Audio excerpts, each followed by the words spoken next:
भारत लोग के इस बुलेटिन में बात होगी देश के बिजनेस सेक्टर और इकोनॉमी की, वो भी रफ्तार के साथ। ओला इलेक्ट्रिक ने आईपीओ के जरिए 5,500 करोड़ रुपए जुटाने की योजना बनाई है। कंपनी ने आईपीओ के लिए ड्राफ्ट रेड हेरिंग प्रोस्पेक्ट को भी फाइल कर दिया है। इसमें 9.92 करोड़ शेयरों का ओएफएस भी शामिल है। अकेले कंपनी के फाउंडर भावेश अग्रवाल 4.73 करोड़ शेयर बेचेंगे। हालांकि आईपीओ की तारीख को लेकर कोई जानकारी सामने नहीं आई है।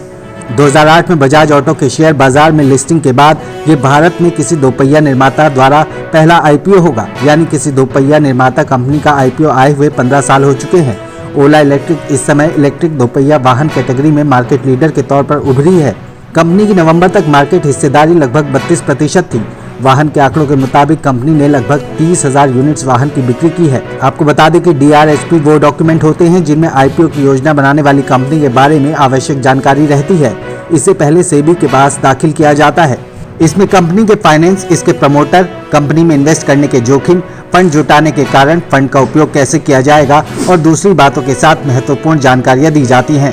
IMF ने शुक्रवार को भारत की आर्थिक स्थिति की समीक्षा करते हुए एक रिपोर्ट जारी की। इसके मुताबिक भारत पर लगातार कर्ज बढ़ता जा रहा है। रिपोर्ट में कहा गया है कि सरकार इसी रफ्तार से उधार लेती रही तो 2028 तक देश पर GDP का 100% कर्ज हो सकता है। ऐसा हुआ तो कर्ज चुकाना मुश्किल हो जाएगा। हालांकि वित्त मंत्रालय ने IMF की रिपोर्ट पर असहमति जताई है। शुक्रवार को फाइनेंस मिनिस्ट्री ने बयान जारी करते हुए कहा, IMF का भारत पर 100% कर्ज का अनुमान गलत है। मौजूदा कर्जा भारतीय रुपये में है, इसलिए कोई समस्या नहीं है। मंत्रालय ने भारतीय अधिकारियों के साथ एनुअल आर्टिकल 4 परामर्श के बाद IMF रिपोर्ट का खंडन किया। इसके अलावा मंत्रालय ने कहा कि सरकारी कर्जा वित्त वर्ष 2020 और 21 में लगभग 88% से घटकर 2022 और 23 में लगभग 81% हो गया है। ये कर्जा अभी भी 2022 की तुलना में कम है। देश के पब्लिक सेक्टर बैंकों को अब इंसॉल्वेंसी यानी कि दिवालिया से जुड़े 20 मामलों की समीक्षा हर महीने करनी होगी।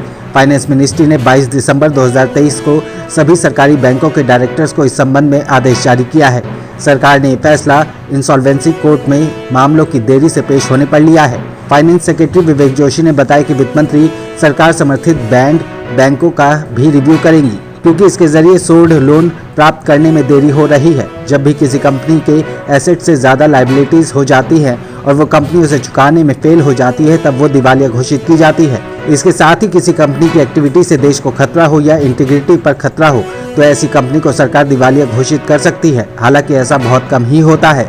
तो ये थी बिजनेस सेक्टर और अर्थव्यवस्था से जुड़ी हुई कुछ खास खबरें। ऐसी ही खबरों को जानने के लिए सब्सक्राइब करें भारत लोग को।